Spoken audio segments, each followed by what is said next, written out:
आजभन्दा 9 महिना अगाडि केवल 9 दिनको लागि अन्तरिक्ष यात्रामा निस्किएका भारतीय मूलका अन्तरिक्ष यात्री सुनिता विलियम्स आज 9 महिना पछाडि धरतीमा वापस आउन सफल हुनुभएको छ।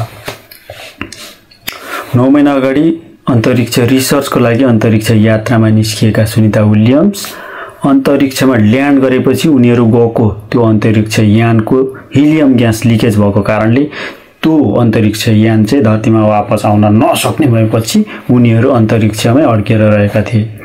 चाहेको भए रसियाले उति नै बेला उनीहरूलाई धरतीमा वापस ल्याउन सक्थ्यो, तर अमेरिका र रसियाको सम्बन्ध त्यो समयमा अलिकति नराम्रो भएको कारणले उनीहरू अन्तरिक्षमै रहन पर्यो। अमेरिकासँग अर्को त्यस्तो कुनै यान पनि थिएन। फाइनली आज चाहिँ एलन मस्कको स्पेस एक्स कम्पनीद्वारा निर्माण गरिएको ड्रागन स्पेस क्राफ्ट मार्फत चाहिँ सफलतापूर्वक धरतीमा रेस्क्यु गरेर ल्यान्ड गराइएको छ। फ्लोरिडाको एक समुद्री तटमा समुद्रमा चाहिँ सफलतापूर्वक ल्यान्ड गराइएको थियो। ल्यान्डिङ हुँदैछ, तारा जस्तो टल्किरहेछ। सुरुमा चाहिँ यो चाहिँ पृथ्वीको एटमोस्फियरमा जब आउँछ, प्रवेश गर्छ, हावा वायुमण्डलमा प्रवेश गरेपछि यसरी तारा जस्तो चम्किन्छ। त्यो घर्षण भएर त्यहाँबाट चाहिँ एक किसिमको चमक निस्किन्छ। यो चाहिँ जब अन्तरिक्षबाट चाहिँ पृथ्वीको वायुमण्डलमा प्रवेश गर्छ त्यो बेलामा चाहिँ 3 मिनेट 4 मिनेट 5 मिनेटसम्म चाहिँ ब्ल्याक आउट हुन्छ। ब्ल्याक आउट अरू बेला चाहिँ 4-5 मिनेट मात्रै हुन्थ्यो, तर आजको यो ल्यान्डिङमा चाहिँ 7 मिनेटसम्म ब्ल्याक आउट भएको रहेछ, हुँदै भयो। यहाँनिर अन्तरिक्ष यात्रीहरू यसरी बसेको छ। उनीहरू चाहिँ अरू 2 जना चाहिँ उनीहरूलाई लिन गएको रेस्क्युको लागि गएको रेस्क्यु टिममा, र 2 जना चाहिँ उनीहरू फर्किँदै गरेको हो। र यसरी अन्तरिक्षबाट जब पृथ्वीको वायुमण्डलमा प्रवेश गर्छ अन्तरिक्ष यान, त्यतिखेर चाहिँ यसरी एक किसिमको चम्किलो देखिन्छ र ब्ल्याक आउट हुन्छ। भन्नुको मतलब यहाँ पृथ्वीसँगको उनीहरूको जुन एउटा कम्युनिकेसनको कनेक्सन हुन्छ त्यो चाहिँ आउट हुन्छ। पुरै स्क्रिन ब्ल्याक देखिन्छ, केही देखिँदैन। त्यो चाहिँ वायुमण्डलमा प्रवेश गर्दाखेरिको घर्षणका कारण नेटवर्किङ कनेक्सन आउट हुने हो।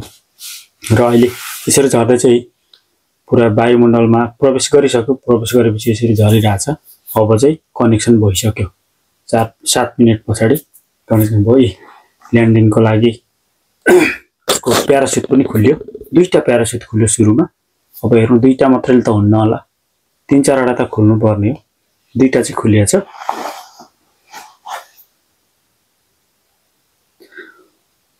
हो, भित्रबाट स्पेसक्राफ्टको भित्रबाट यस्तो देखिँदो रहेछ। यो स्पेसक्राफ्ट चाहिँ एलन मस्कको आफ्नै कम्पनी स्पेस एक्स कम्पनीले निर्माण गरेको ड्रागन स्पेस क्राफ्टद्वारा चाहिँ उनीहरूलाई रेस्क्यु गरेर अहिले धरतीमा ल्यान्ड गराइँदैछ। यो चाहिँ ड्रागन स्पेस क्राफ्टको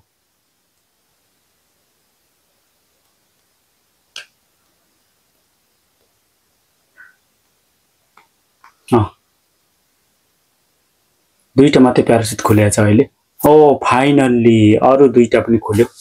ड्रागन स्पेस क्राफ्टको चारवटा हुँदो रहेछ। 4वटा खुल्यो फाइनली। 4वटा प्यारासुट खुलिएको छ। अब चाहिँ यो चाहिँ एकदम धीम गतिमा बिस्तारै समुद्रमा ल्यान्ड गराउँछ।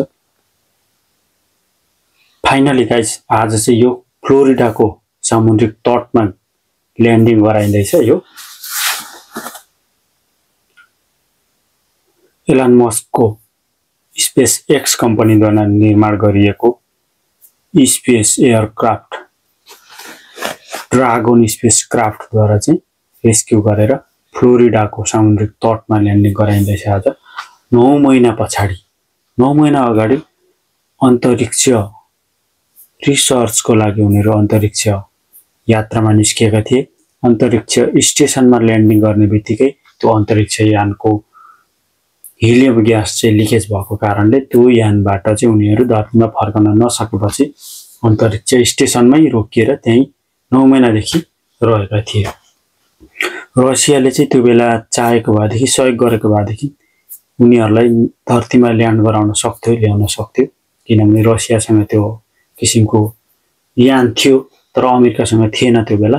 र पछि अहिले भर्खरै चाहिँ अमेरिकाले पनि अमेरिकाको एलन मस्कको स्पेस एक्स कम्पनीले चाहिँ ड्रागन स्पेस क्राफ्ट तयार गरेर चाहिँ त्यो यानद्वारा चाहिँ सफलतापूर्वक यहाँ ल्यान्डिङ गराउँदैछ। अहिले पनि आकाशमै छ, माथि नै झरिराखेको छ। यो लगभग अहिले अघि 1000 मिटरमा थियो, अहिले लगभग 700-800 मिटर माथि छ होला। बिस्तारै ढल्दो रहेछ त्यो। यस 4वटा छ नि त प्यारासुट, त्यसले गर्दाखेरि बिस्तारै उनीहरू ल्यान्डिङ भइराखेको छ। अन्तरिक्ष यात्राको अथवा अन्तरिक्ष रिसर्चको अन्तरिक्षको विषयमा कुरा गर्ने हो भने अब हुन त चन्द्रमामा सबभन्दा पहिला मानवको पाइला टेकाउने त अमेरिका हो, तर अन्तरिक्षकै कुरा गर्ने हो भने चाहिँ अमेरिका भन्दा पनि धेरै अगाडि नै अन्तरिक्षमा एउटा छुट्टै किसिमको दुनियाँ बनाइसकेको थियो क्या रसियाले। त्यही भएर अहिलेसम्मको अन्तरिक्ष यात्रामा जति पनि यो विश्वको दुनियाँको जति पनि देशहरूले चाहिँ रसियाकै सिस्टम, रसियाकै आइडियालाई फलो गरेर मात्रै उनीहरू अन्तरिक्षमा यात्रा गर्छ, अन्तरिक्षमा उनीहरू रिसर्च गर्छ। भर्खरै ठ्याक्कै ल समुद्रमा ल्यान्ड गर्यो फ्लोरिडाको समुद्री तटमा। यो चाहिँ एलन मस्कद्वारा बनाएको ड्रागन स्पेस क्राफ्ट ठ्याक्कै ल्यान्ड गर्यो। सुनिता विलियम्स भारतीय मूलका नागरिक हुन्, उनी चाहिँ 9 महिना अगाडि गएका हुन् सुनिता विलियम्स। र 9 दिनकै लागि मात्रै स्पेसको यात्रामा निस्किएको मान्छे त्यहाँ गएपछि फर्किन नपाएर 9 महिना बस्नु पर्यो क्या। 9 दिनको लागि गएको मान्छे हेरौ। ओहो यार, यस्तो चुच्चो परेको हुँदो रहेछ नि त। ल ट्याक्कै समुद्रको बिचमा टलक्क टल्केर रह्यो त। अब हेरौँ यहाँबाट अरू बोटबाट आउँछ होला, पानी जहाजबाट अरू लिन आउँछन् होला यहाँनिर। उता पर ए होइन रहेछ त्यो उसको डल्फिनहरू पनि खेलेको देखिन्छ। क्या हो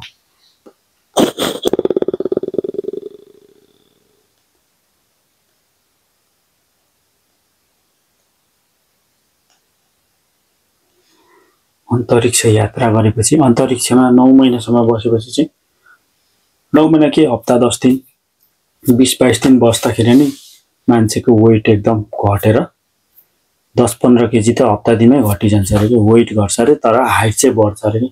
एकजना अन्तरिक्ष यात्रीको 1.5 इन्च हाइट बढेको थियो अरे, तर जब पृथ्वीमा झरिसकेपछि चाहिँ उसको सेम हाइट त्यतिमै रह्यो। किनभने गुरुत्वाकर्षणले तानेपछि निचोरेपछि हाइट घट्यो। माथि त गुरुत्वाकर्षण हुन्न नि त, शून्य हुन्छ। त्यही भएर मान्छे चाहिँ अन्तरिक्षमा रहन्जेल चाहिँ पुरै हल्का फिल हुन्छ अरे कि। अनि जब धरतीमा टेकेपछि वेट एकदम ज्यादा बढ्ने। यो हात उठाउँदा पनि 10 केजी उठाए जस्तो, 10 केजी उठाए जस्तो, मानौ जिउ त उठाउनै नसक्ने एक किसिमको लङ्गडो जस्तो हुन्छ अरे त्यहाँ। हेरौँ अब यहाँ अन्तरिक्ष यात्रीहरू आएको अहिलेसम्म लिन आउँदैन। सानो बोट लिन आएछ त्यहाँ। हेरौँ अब त्यसले के गर्छ। त्यो चाहिँ सुरुमा चेकको लागि आउँदो रहेछ, आएर एकफनको घुमेर उतापट्टि गएको छ। अब यस पछाडि अरू पनि आउँछन् होला। फाइनली गाइस ठुलो बोट पनि रेस्क्युको लागि आइसकेको छ, समुद्रमा आइपुग्यो फाइनली। अब त्यो स्पेस क्राफ्टलाई चाहिँ ड्रागन स्पेस क्राफ्टलाई चाहिँ त्यो ठुलो बोटले चाहिँ उचालेर माथि चढाएर उसमा लाउने रहेछ। लाएर बोटमा चढाएपछि बोट पनि व्यवस्थित खालको रहेछ। माथि यस्तो क्रस पनि छ प्राय त्यहाँनिर। अब आवश्यक परेको खण्डमा हेलिकप्टर पनि राख्न मिल्ने किसिमको होला सायद यो पानी जहाज। सानो सानो बोटहरूले पनि सघाइरहेछ उताबाट पानी जहाजको प्रयोग गरेर। फाइनली गाइस पानी जहाजमा चढाउने काम हुँदै रहेछ। ओहो, यो किसिमको लिफ्ट प्रयोग गरेर चढाउँदो रहेछ। ओ या ल ट्याक्कै बोटमा चढायो, पानी जहाजमा चढायो। यो त्यो स्पेस क्राफ्टलाई चाहिँ पानी जहाजमा चढायो। त्यसभित्र चाहिँ अन्तरिक्ष यात्रीहरू 4 जना छन्। 2 जना चाहिँ लिन गएका हुन् रेस्क्युको लागि र 2 जना चाहिँ फर्केका हुन्। 9 महिना अगाडि नै गएर अड्केर बसेको थिए, त्यो भएर फर्केको हो। अहिले चाहिँ बोटमा फाइनली चढाइसक्यो पानी जहाजमा र पानी जहाजले लिएर आउँछ होला। अब हेरौँ त्यहाँबाट पानी जहाजबाट स्केप स्पेस क्राफ्टको ढोका खोल्यो त यार, ढोका खोल्यो फाइनली। बाहिरबाट अर्को एकजना भित्र पस्छ। यसरी चाहिँ रेस्क्यु हुँदो रहेछ है। अन्तरिक्ष यात्रीहरू जब समुद्रमा ल्यान्ड हुन्छ, ल्यान्ड गएपछि यसरी चाहिँ पानी जहाज जाने, त्यहाँनिर अरू मान्छेहरू जाने, विशेषज्ञहरू गएर चाहिँ उनीहरूलाई त्यहाँबाट चाहिँ निकाल्ने काम गरिँदो रहेछ। ढोका खोलिसकेको छ, हेरौँ अब त्यहाँ के हुन्छ।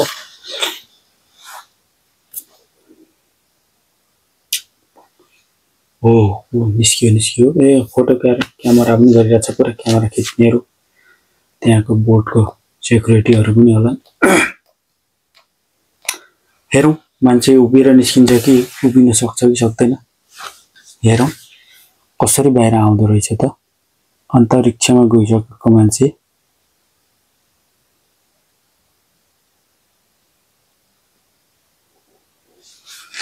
फाइनली ढोका खोलेर खुट्टाबाट तानेर पनि निकाल्दैछ नि त। त्यसरी पनि निकाल्नु पर्दैछ। ल हेरौँ त। यो चाहिँ सुनिता विलियम्स है, भारतीय मूलका नागरिक हुन्। उनी अन्तरिक्ष यात्री 9 महिना अगाडि अन्तरिक्षको स्टेसनमा गएका थिए। उभिनै नसक्दो रहेछ। हेरौँ 2 जनाले समातेर उठाउँदैछ। ओ माई गॉड, एक किसिमको लङ्गडो जस्तै हुँदो रहेछ क्या। त्यहाँ गइसकेपछि अब माथि त शून्य हो नि त। सुनिता विलियम्स शून्य ग्राभिटी हो नि त माथि त। अनि अब हर चिज अब शून्य ग्राभिटीमा भएपछि यहाँ चाहिँ हात यसो उठाउँदा पनि 10 केजीको जस्तो अनुभव हुने, हात खुट्टा हल्लाउनै नसकिने कि यहाँ आएपछि। अनि पुरै अब क्वारेन्टाइनमै राख्नुपर्छ अरे कि। 1-2 महिना हुन्छ, कति हुन्छ होइन, 2-3 महिना 5-6 महिना कति चाहिँ क्वारेन्टाइनमै राख्ने, औषधि उपचार गर्ने। किनभने माथिको वातावरण छुट्टै, यहाँको अब ग्राभिटीको वातावरण हो। त्यही भएर अब एक्सर्साइज माथि जति नै गरे पनि यहाँ ग्राभिटीमा धरतीको गुरुत्वाकर्षणको प्रभावले गर्दाखेरि यहाँको हावापानी बेग्लै। 2-3 जनाले समातेर उठाउँदैछ अन्तरिक्ष यात्रीलाई। फाइनली सफलतापूर्वक फ्लोरिडाको समुद्रमा ल्यान्डिङ गराएर त्यहाँबाट पनि स्पेस क्राफ्टबाट पनि बाहिर निकाल्छ कि हाई गर्दैछ हो अन्तरिक्ष यात्री। 2 जनालाई लिइसक्यो गाइज। यसरी हुँदो रहेछ। लाइभ हेरियो आज, रमाइलो छ। अब हाम्रो नेपालमा त अब स्पेस क्राफ्ट ल्यान्ड गर्नु सकिँदैन होला, किनभने समुद्र छैन। अब पहाडको टुप्पीमा ल्यान्ड गर्नु त लडेर मरिहाल्छ मान्छेहरू। ल गाइस आजलाई यति नै।